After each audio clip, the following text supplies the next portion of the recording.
quelle a été la conclusion?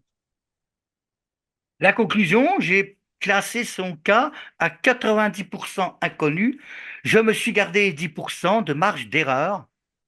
Pourquoi? Parce que le fait qu'elle n'a pas vu les contours, on n'est pas sûr de la forme.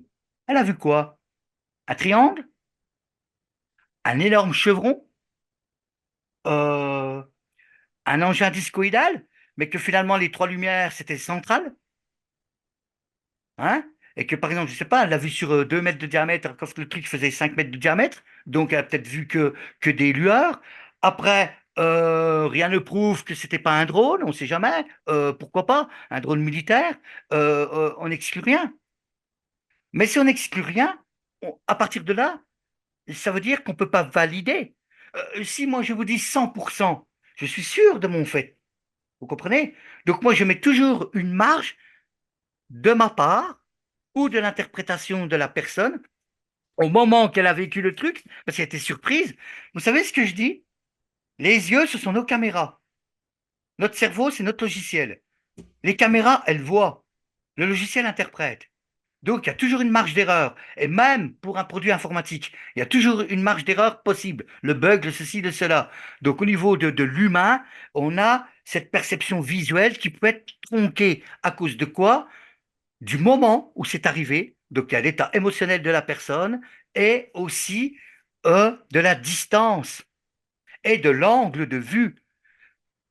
Parce que Votre, généralement, l'angle de vue peut poser un problème d'appréciation.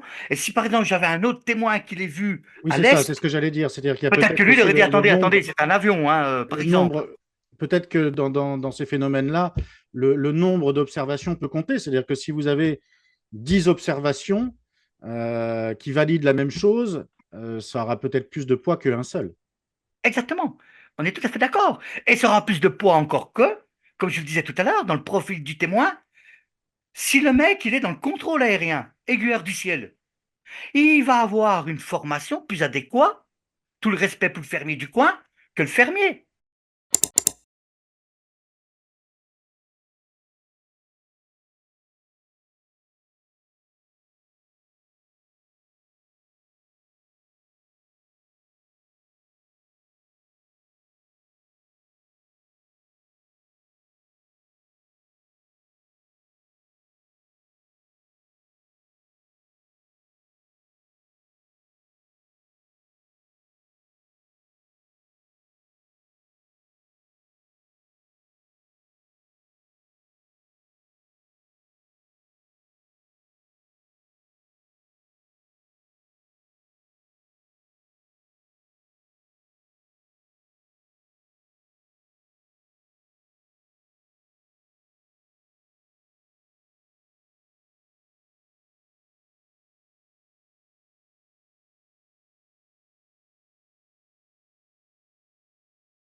C'est juste logique.